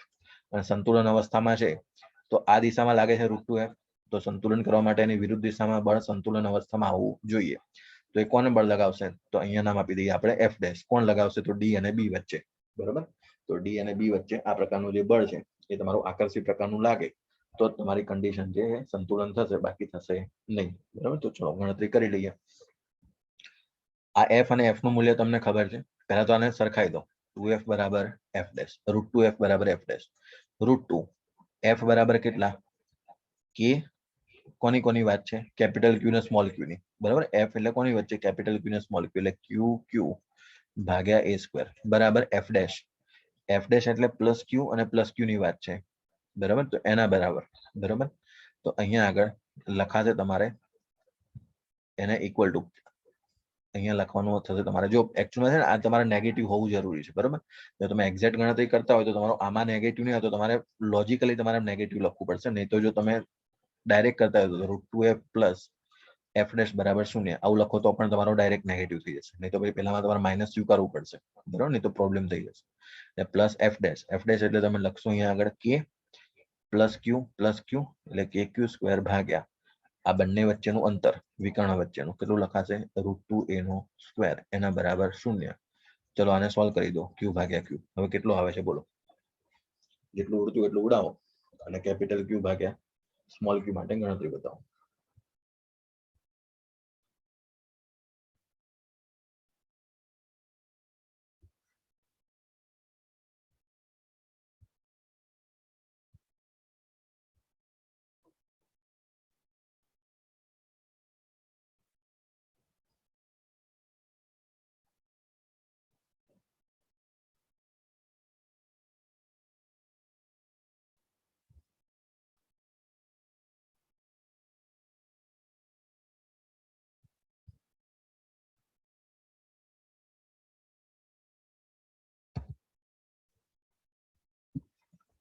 થોડી સ્પીડ રાખજો કારણ કે સમય ઓછો છે, દાખલા વધારે કરવાના.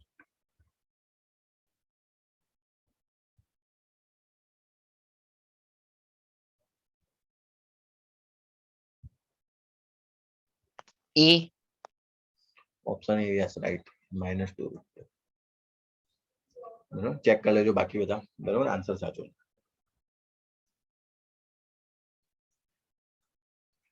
ચલો નેક્સ્ટ ઓરલી આન્સર. બરાબર, આમાં કોઈ તમારે ગણતરીની જરૂર નથી. શાંતિથી વિચારીને કહો. 4 તમને વિદ્યુત, જ્યારે પણ વિદ્યુત ક્ષેત્ર વાળો દાખલો આવે ને ત્યારે યાદ જ રાખો, ગણતરી કરવાની નહીં, સમય બગડે નહીં.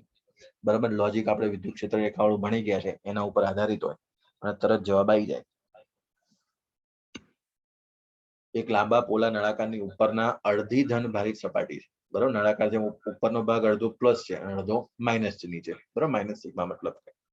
તો તમને ખબર છે કે પ્લસ માંથી વિદ્યુત ભાર બહાર નીકળે અને નેગેટિવમાં શું થઈ જાય? ટર્મિનેટ, એટલે કે ઋણના અંદર પ્રવેશી જાય. બરાબર, તો એબીસીડી માંથી બોલો હવે કયો ઓપ્શન સાચો છે? A. Very good. હવે તમે એક પ્રશ્ન એવો થશે કે જો બી ને સી તો એમને ઉડી ગયા, ડી માં પણ જો એવું થાય છે કે એ માંથી નીકળી અને ડી માં જાય, એટલે ડી માં અને એમાં જો સમાનતા છે. ડી માં કેવું છે કે ઉપરથી નીકળી નેગેટિવ માં જ જાય છે, એમાં પણ એવું જ છે. પણ બંનેમાં ડિફરન્સ શું છે કે એમની જે વિદ્યુત ક્ષેત્ર રેખાઓની જે એનો જે શેપ છે ને એમાં ડિફરન્સ છે બંનેમાં. બરાબર, તમારી વિદ્યુત ક્ષેત્ર રેખાઓ છે, તમને ખબર છે કે આપણે જયારે ગણતરી કરી, આપણે શીખ્યા હતા ત્યારે આ પ્રકારે જ અંદર જતી. બરાબર, એવું ના હોય કે અહીંયાથી આમ લાંબી થશે પછી અહીંયા જઈને ખાંચો બનાવશે, એકાદો ખાંચો બનાવીને આમથી આમ એવો મસ્ત કોર્નર બનાવશે આવો કોઈ ખૂણો અને પાછી આવી રીતે એન્ટર થશે. આવું કોઈ દિવસ થાય નહીં. બરાબર, એટલે તમારો ઓપ્શન નંબર એ. આમાં કઈ જ વિચારવાનું નથી, સીધા 4 માર્ક તમને મળી જાય. ચલો એના પછી નેક્સ્ટ. આ તો એના કરતા પણ સહેલો છે, ઓરલી આન્સર. આવો પ્રશ્ન આપણે કરી ચૂક્યા છે. તમને કદાચ યાદ હશે કે આપણે 2 પ્લેટ લીધી હતી, એક ધન વિદ્યુત ભારિત અને એક ઋણ વિદ્યુત ભારિત. આવો સરસ દાખલો લાંબો જઈને કરેલો છે. આવી એક પ્લેટ લીધી હતી, પ્લસ પ્લસ પ્લસ, પછી અહીંયા માઇનસ માઇનસ માઇનસ. બરાબર, અહીંયા કોઈ ઇલેક્ટ્રોન અથવા તો પ્રોટોન, અને આપણે અહીંયાથી v વેલોસિટી થી ગતિ કરાવી હતી. તો તમને ખબર હશે કે આ જે છે એ ઇલેક્ટ્રોન અથવા પ્રોટોન જે છે આ દિશામાં ગયો હતો અને પછી આપણે અહીંયાથી y જે અંતર હતું એ આપણે શોધ્યું. યાદ કરો. તો આ કયો આકાર છે? 4 માંથી ગતિપથ કેવો આવશે બોલો? આમાં ઓપ્શન નંબર પરવલય આકાર. બરાબર, આવો દાખલો આપણે જોયો આગળ કરેલો છે. આ જે y અંતર છે ને આપણે શોધ્યું હતું, યાદ કરજો. બરાબર. એક સરસ જી નો દાખલો જે મોટો હતો એ ગણેલો છે. બરાબર. તો આ તો ઓરલી આન્સર તમે કરી શકો છો.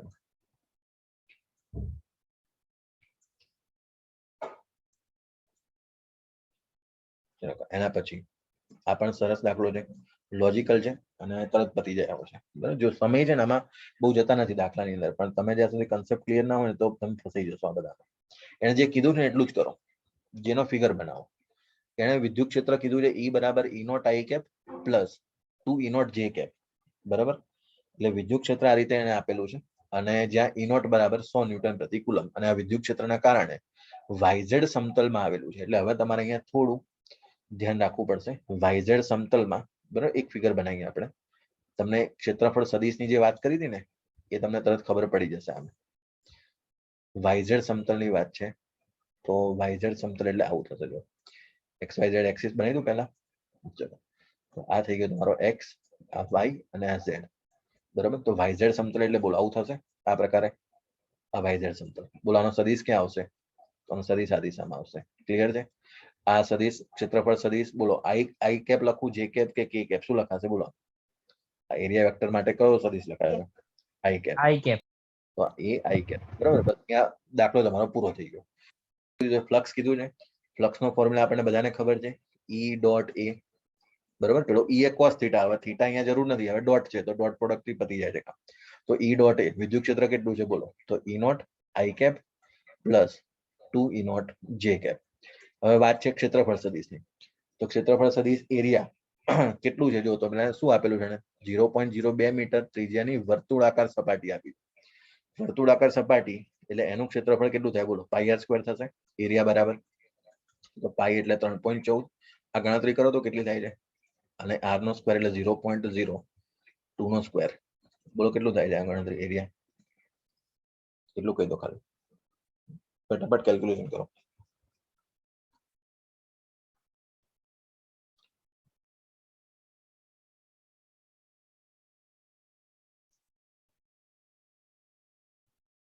Zero point zero zero 1256.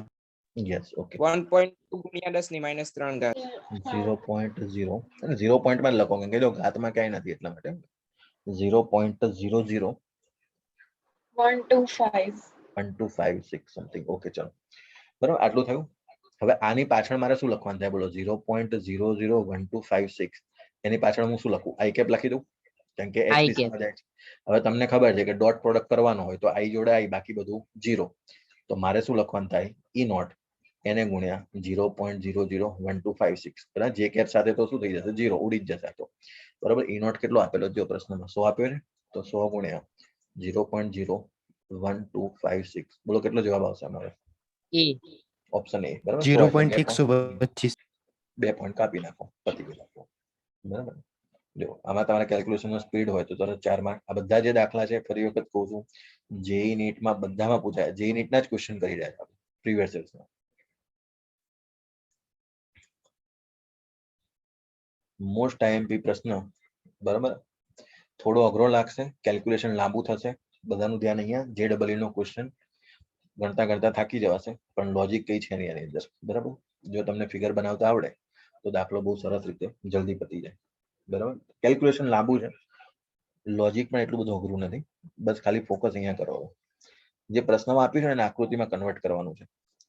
Q1 વિદ્યુતભાર √10 માઇક્રોકુલમ અને Q2 વિદ્યુતભાર -25 માઇક્રોકુલમ, બે વિદ્યુતભારો X અક્ષ પર મૂકેલા છે. X1 બરાબર 1 મીટર અંતરે અને X2 બરાબર 4 મીટર અંતરે. તો ચલો સૌથી પહેલા તો ફિગર બનાવીએ. થોડી કેલ્ક્યુલેશન જોતા જતો ટફ એટલે એવું નથી, કેલ્ક્યુલેશન લાંબી છે આની, એટલે 10 મિનિટ લઈ લેશે આમાં ગણતરી કરવામાં. છે આ એક્સ એક્સિસ થઈ ગયો તમારો.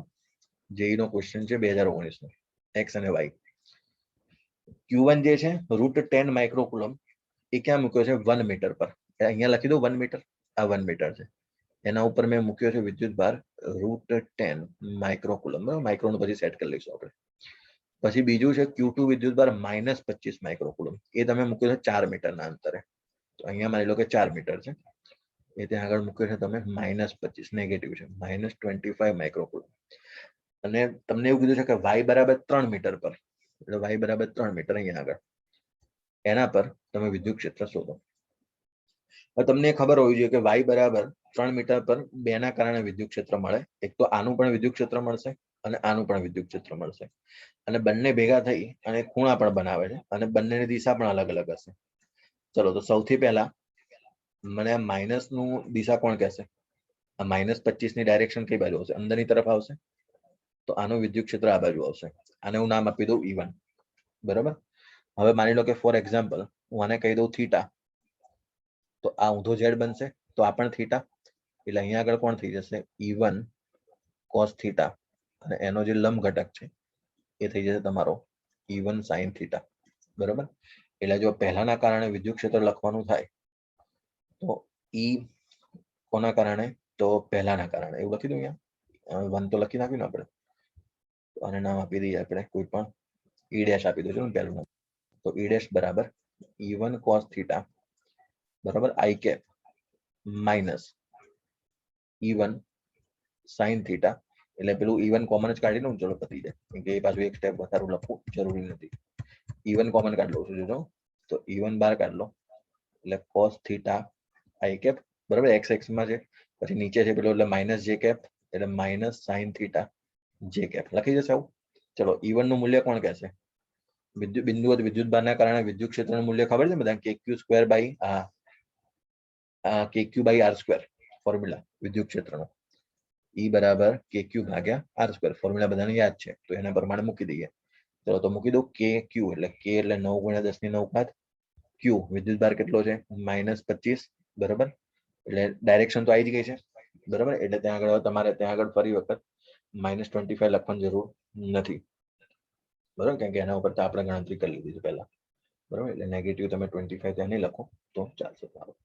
એટલે 25 માઇક્રો એટલે લખાશે 10⁻⁻6. હવે બ્રેકેટ અપોન R². R અંતર કેટલું છે બોલો? હવે આ અંતર કેટલું થશે? જો આ નીચે કેટલા છે? 4. આ લંબ કેટલો છે? 3. તો આ કેટલું થઈ જશે બોલો? 5 થઈ જશે. નીચે 4 પાયથાગોરસ વાપરીશું ને. આ 4, આ 3, તો હાઇપોટેનસ કેટલો થાય? કર્ણનો એટલે 5, તો કર્ણ થઈ જશે 5 નો વર્ગ. પછી cos થીટા કેટલો થશે બોલો આ કન્ડિશનમાં? અને થીટા કેટલો થશે બોલો? આ θ1 ના આપી દો બધા, કેમ કે θ2 આવવાનો છે એટલા માટે 1 લખું. ત્યાં આગળ ભેગા નહીં થઈ જાય. બોલો, cos θ1 લખવું હોય તો આ ત્રિકોણમાં પાસેની બાજુ ભાગ્યા કર્ણ. પાસેની બાજુ કેટલી છે? 4.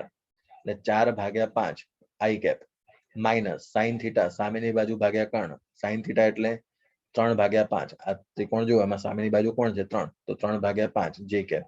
લો, જવાબ આવી ગયો. આ E' આવ્યો. હજુ આપણે જોડવાના છે. E" શોધવા જઈ રહ્યા છીએ. કેલ્ક્યુલેશન મેં કીધું ને એમ લાંબુ છે થોડું. E" જોડવા જઈ રહ્યા છીએ આપણે. ચલો, બોલો હવે આ √10 માઇક્રોકુલમ ના કારણે y અક્ષ પર વિદ્યુત ક્ષેત્ર કઈ દિશામાં આવશે?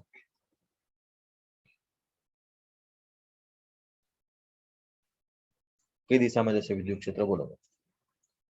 ધન વિદ્યુત ભારના કારણે વિદ્યુત ક્ષેત્ર આપણે એવું ભણ્યા છે કે બહારની દિશામાં આવે.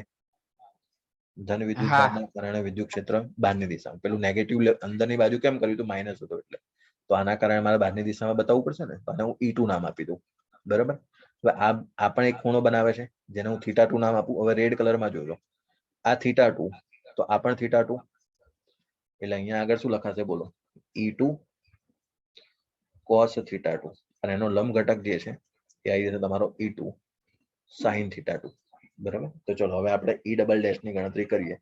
તો E" બરાબર તમારા માટે ગણતરી રાખીશ બાકી. બરાબર. ઓલમોસ્ટ તમને દાખલો બતાવી દઈશ.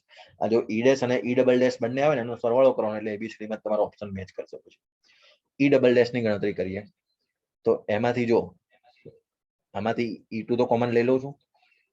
પછી શું લખાશે બોલો? sin θ2 જે કેપ, પછી માઇનસ. બરાબર. પેલું આ કામ કરીએ, I કેપ વાળું પહેલા લખી દઈએ. માઇનસ I કેપ છે ને, તો minus cos θ2 I cap left side એટલે નેગેટિવ. પછી આ sin θ ઉપર છે એટલે પ્લસ આવી જશે, પ્લસ sin θ2. બરાબર. E2 તો કોમન લઈ લીધું છે. ચલો બોલો, E2 નું મૂલ્ય KQ² by KQ by R². એટલે K એટલે 9 × 10⁹. Q વિદ્યુત ભાર કેટલો છે? √10 માઇક્રોકુલમ. માઇક્રો એટલે 10⁻6 ભાગ્યા R². બોલો કેટલું અંતર થશે? આ 3, આ 1, આ શોધવાનું છે અંતર. કેટલું થશે બોલો? 3 નો વર્ગ 9, એટલે વર્ગમૂળ 10 થઈ જશે ને, √10. બરાબર, પાયથાગોરસ વાપરી લો એટલે √10 નો સ્ક્વેર અહીંયા આગળ આવી જશે. બરાબર, અને પાછળ cos θ2 છે એટલે માઇનસ cos θ2 બોલો કેટલા થશે? આના ઉપરથી cos θ2 લખવા હોય તો પાસેની બાજુ ભાગ્યા કર્ણ એટલે 1/√10 i કેપ, પછી પ્લસ sin θ2 એટલે 3/√10. બરાબર, અને અહીંયા પાછળ જે કેપ છે તો અહીંયા પણ જે કેપ લો આન્સર આવી ગયો. બરાબર, તો સમીકરણ નંબર 1 અને સમીકરણ નંબર 2, આ પહેલું અને બીજું સમીકરણને તમે જોડશો એટલે બંનેને જોડતા તમારો ઓપ્શન જે છે આમાંથી કોઈ મેચ કરી જશે. બરાબર, આ ગણતરી તમારા માટે છોડું છું. દાખલો બહુ સહેલો છે. બરાબર, કેલ્ક્યુલેશન લાંબુ છે. જો કેલ્ક્યુલેશન નો પાર્ટ, બરાબર, તમને ખાલી કન્સેપ્ટ ક્લિયર હોવો જોઈએ, એક ફોર્મ્યુલા ખબર હોય છે, ડાયરેક્શન અને એંગલ ગણતરી આવડવું જોઈએ. બંનેને જોડવાનું છે તમારે ખાલી કામ. બરાબર, તો આ બંને તમારે જોડવાના છે હોમવર્ક ની અંદર.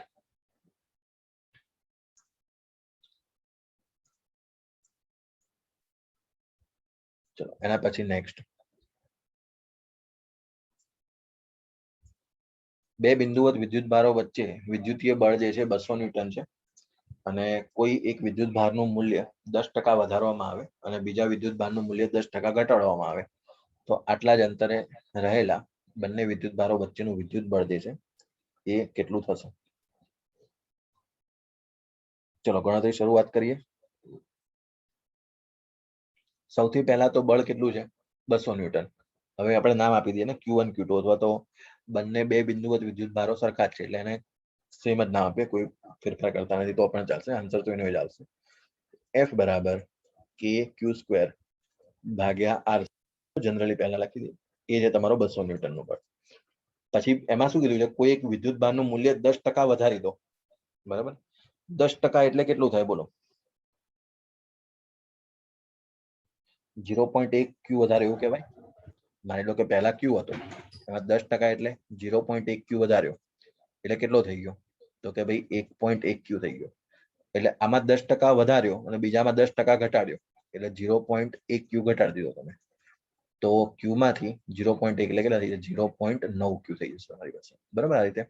તો હવે ચલો કે હવે નવો F ડેશ લઈએ, કે Q1 Q2 એટલે 1.1 Q, પછી થઈ જશે તમારો 0.9 Q અપોન R². એમાં તો કોઈ ચેન્જ છે નહીં એટલે કે એમનો એમ, Q² એમનો એમ ભાગ્યા R² એમનો એમ. બરાબર, અહીંયા આવી જશે 1.1 ગુણ્યા 0.9.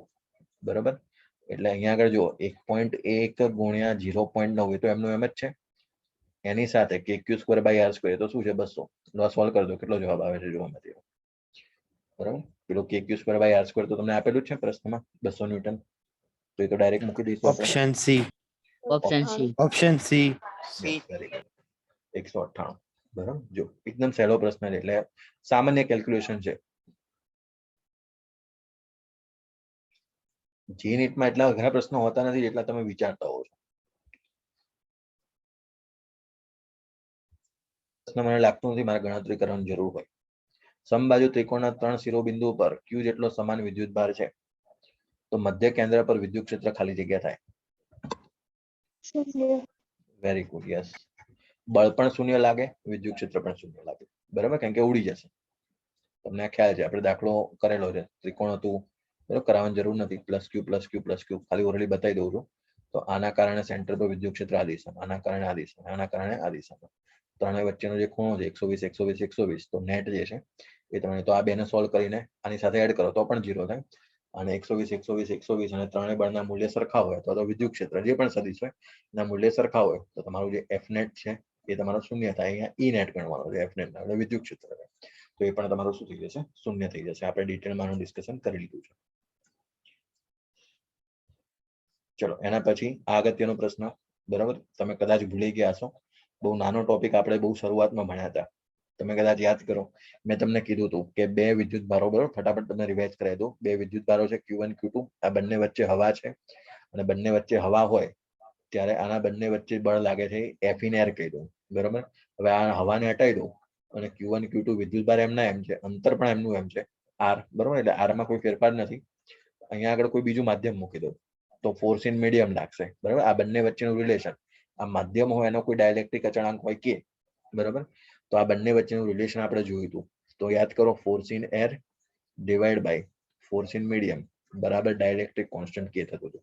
આવું રિલેશન આપણે બહુ જ શરૂઆતમાં જ્યારે ચેપ્ટર ચાલુ કર્યું હતું ત્યારે આપણે પહેલા કે બીજા લેક્ચરની અંદર આ વસ્તુ જોઈ, બરાબર છે. ચલો તો હવે આનામાં જોઈ લઈએ એક વખત શું કહેવા માંગે છે. હવે પ્રશ્નમાં જુઓ, બે બિંદુઓ વિદ્યુત ભારોને પહેલેથી જ કે જેટલો ડાયલેક્ટ્રિક અચળાંક ધરાવતા માધ્યમમાં મૂકી દીધું છે અને એના ઉપર બળ લાગે છે F, બરાબર. પહેલેથી જ ડાયલેક્ટ્રિક અચળાંકમાં મૂકેલું છે માધ્યમની અંદર તમે, બરાબર. હવે એનું કીધું છે કે માધ્યમને દૂર કરો તો કેટલું બળ લાગશે, બોલો કોણ કહેશે?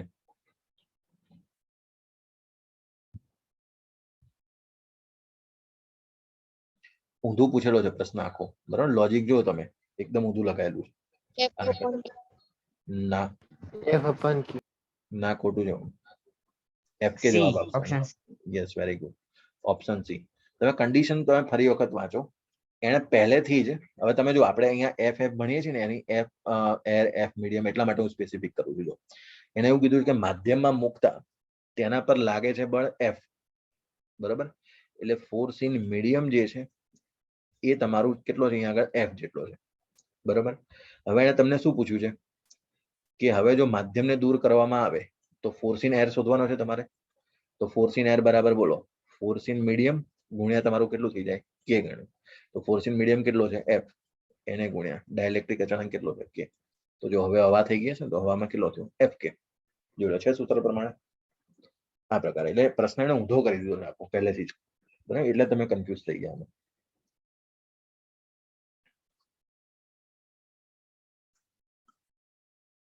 એકદમ સહેલો પ્રશ્ન, બધાને આવડવું જોઈએ. 1 ન્યૂટન પ્રતિ કુલમનું વિદ્યુત ક્ષેત્ર y દિશામાં અસ્તિત્વમાં છે. તો વિદ્યુત ક્ષેત્ર વડે XY સમતલમાં મૂકેલ 1 મીટરની બાજુવાળા ચોરસમાંથી પસાર થતું ફ્લક્સ. આકૃતિ બનાવો, ઓરલી આન્સર આવશે. વિદ્યુત ક્ષેત્ર કઈ દિશામાં છે પહેલા તો XYZ ડ્રો કરો. આ x y આ z, બરાબર. તો વિદ્યુત ક્ષેત્ર કઈ દિશામાં છે y દિશામાં, એટલે અહીંયા ઇલેક્ટ્રિક ફિલ્ડ બતાવી દઈશું આપણે. પછી વિદ્યુત ક્ષેત્ર વડે XY સમતલમાં મૂકેલ 1 મીટર બાજુ વાળો, એટલે XY સમતલ જુઓ તમે, આ XY સમતલ થઈ ગયું, આ સમતલમાં મૂકવાનું છે તમારે. તો ચોરસમાંથી પસાર, એટલે આ સમતલ તમે ડ્રો કરો તો આનો જે ક્ષેત્રફળ સદિશ છે એ કઈ દિશામાં મળે, ઝેડ માં મળે. XY સમતલમાં તમે જે પણ સમતલ મૂક્યું એનો ક્ષેત્રફળ સદિશ ક્યાં મળે, ઝેડ બાજુ. તો હવે E અને એ વચ્ચેનો ખૂણો છે થીટા, એ કેટલો થઈ જાય 90 ડિગ્રી થઈ જશે. અને ફ્લક્સ નું ફોર્મ્યુલા તમને ખબર છે, E.A. બોલો આન્સર શું થઈ જાય 0, બરાબર ને. કેમ કે E એ cos થીટા અને cos 90 આવશે એટલે જવાબ તમારો થઈ ગયો 0. ઓરલી આન્સર છે, કોઈ કેલ્ક્યુલેશન કરવાની જરૂર નથી આમાં.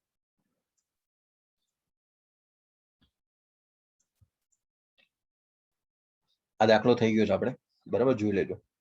L લંબાઈનો Q જેટલો વિદ્યુતભાર વિતરણ ધરાવતા એક પાતળા સળિયાના એક છેડા પરથી R અંતરે, આપણે કદાચ x અંતરે ગણ્યું હતું, બરાબર. Q જેટલો વિદ્યુતભાર આવેલો હોય તો બંને વચ્ચે લાગતું જે વિદ્યુતીય બળ છે એ તમે શોધો. આ દાખલો આપણે થઈ ગયો છે, બરાબર. તો ચેક કરી લેજો તમે. એમાં R છે આપણે કદાચ x થી ગણતરી કરી હતી, આગળના વિડીયોમાં તમે જોઈ લેજો. ચલો આ દાખલો જોઈએ. સમાન મૂલ્યના અને 3 વિદ્યુતભારો ચોરસના 3 શિરોબિંદુઓ પર મૂક્યા છે, Q1 Q2, બરાબર. ઓરલી તો ના આવે, ગણતરી કરવી પડશે, પણ સહેલો છે પ્રશ્ન, મતલબ એવું કહી શકો તમે.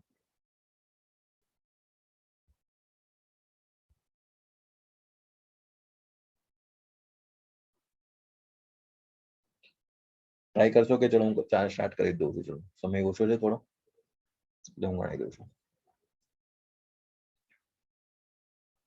3 વિદ્યુત ભારો છે, કયા કયા છે, Q1 Q2 વચ્ચે લાગતું બળ F12, Q1 Q3 વચ્ચે લાગતું બળ F13. એટલે આપણે ચલો પહેલા તો ગોઠવી દઈએ. માનો કે ફોર એક્ઝામ્પલ હું અહીંયા લઈ લઉં Q1, બરાબર. 3 જ ગોઠવાના છે, ભલે ચોરસ છે પણ Q2 અને અહીંયા Q3 લખી દઉં, બરાબર. અને એની બાજુનું કઈ નથી આપ્યું નામ તો આપણે એ આપી દઈએ, બરાબર. એ સાઈડ કહી દઈએ. તો હવે અને F12, ચલો F13 એટલે અહીંયાથી આ બંને વચ્ચે લાગતું, આ તો તમારું કેટલું અંતર થઈ જશે, √2 એ થઈ જશે. ચલો એટલે F13 લખવાનું થાય પહેલા. F13 એટલે K Q1 પછી અહીંયા આગળ Q3, બરાબર. Q1 Q3 તો લખી દઈએ આપણે Q1 Q3, બરાબર. એને ભાગ્યા અહીંયા આગળ √2a², પછી F12 કે Q1 Q2 upon A square. ચલો અહીંયાથી હવે જો કે ઉડી ગયા.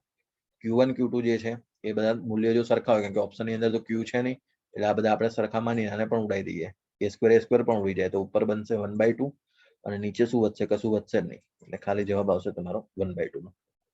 બરાબર, કારણ કે જો વિદ્યુત ભારો વિશે કઈ કીધું નથી ને ઓપ્શનમાં આપ્યા નથી, એટલે તમે સરખા માનીને એને ઉડાઈ શકો. બરાબર, આ પ્રકારની.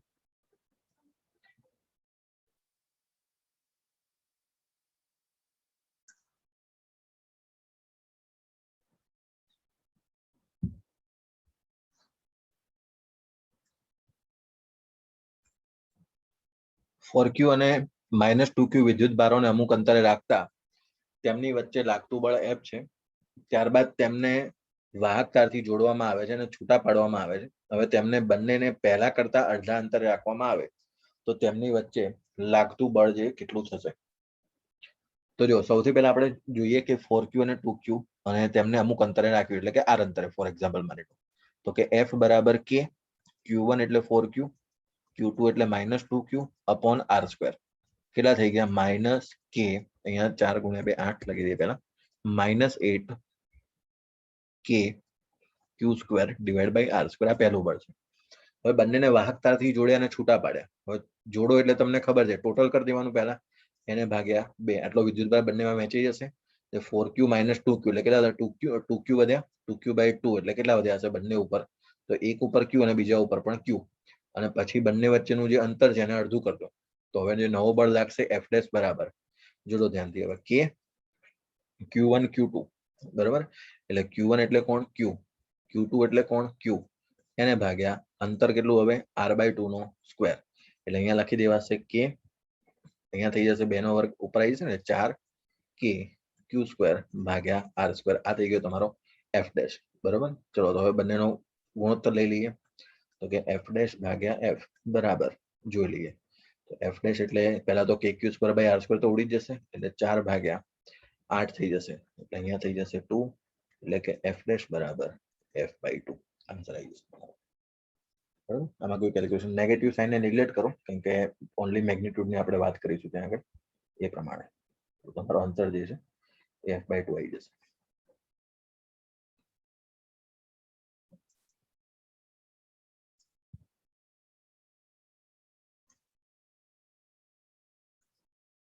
ચલો નેક્સ્ટ જોઈએ. 2 કુલમ વિદ્યુત ભારમાંથી બહાર નીકળતી વિદ્યુત ભારની વિદ્યુત ક્ષેત્ર રેખાઓની સંખ્યા. તો તમે બધા જાણો છો તેમ ફ્લક્સ જે છે એ એકમ ક્ષેત્રફળમાંથી પસાર થતી વિદ્યુત ક્ષેત્ર રેખાઓની સંખ્યા જ છે. એટલે ફ્લક્સ બરાબર Q ભાગ્યા એપ્સિલોન નોટ. આવું તો તમને વાત કરેલી જ છે. Q બરાબર કેટલા છે? 2 કુલમ. એપ્સિલોન નોટ ની કિંમત 8.85 × 10⁻⁻12, જે જવાબ આવે તમારો આન્સર. બરાબર. આપણે 1 કુલમ માટે મેં તમને પ્રશ્ન વખતે કીધું હતું. બરાબર. અહીંયા 2 કુલમ માટે પૂછ્યું છે. તો આ પ્રશ્ન પણ તમારાથી સોલ્વ થઈ જશે. ચલો નેક્સ્ટ જો. બરાબર. આ પણ સહેલો છે એકદમ. Last question. તો અવકાશમાં એક વિસ્તારમાં વિદ્યુત ક્ષેત્ર E બરાબર 5I કે +2J કે +3K કે ન્યૂટન પ્રતિ કુલમ સૂત્ર વડે આપી શકાય છે. XY વિસ્તારમાં આવેલા 50 મીટર વર્ગના પૃષ્ઠ ક્ષેત્રફળમાંથી પસાર થતું વિદ્યુતીય ફ્લક્સ કેટલું હશે? તો જો તમને E આપેલું છે, I, J, K એમાં ત્રણેયમાં આપ્યું, એટલે આને છોડી દો અત્યારે, કારણ કે ડોટ પ્રોડક્ટ જ કરવો પડશે. પછી આપણે XY ની વાત કરીએ હવે. તો X, Y અને Z આ રીતે. બરાબર. તો XY વિસ્તારમાં આવેલું 50 મીટર વર્ગનું પૃષ્ઠ ક્ષેત્રફળ, એટલે જે પણ હશે સ્ક્વેર હશે માની લો 50 મીટરનો વર્ગ, એટલે XY માં આવ્યું છે. એટલે આના માટે ક્યાં પાછળ આવી જશે? ક્ષેત્રફળ સદિશ K કેપ આવશે. તો આનો ક્ષેત્રફળ સદિશ છે K કેપમાં આવશે. તો હવે લખી દો ફ્લક્સ ϕ બરાબર E.A. આ તો બધું તમને ખબર જ છે. ચલો વિદ્યુત ક્ષેત્ર E બરાબર કેટલા છે? 5I cap +2J cap +3K cap. ડોટમાં છે તમારી પાસે A છે તમારો 50 મીટર સ્ક્વેર અને એની પાછળ લખશો તમે K કેપ. તો K કેપ સાથે જ ગણતરી કરવાની, બાકી બધું તો 0. એટલે 50 × 3 150. તો આન્સર આવી ગયો 150 ઓપ્શન બી. બરાબર. કોઈ પણ વધારાની કેલ્ક્યુલેશન કરવાની જરૂર નથી.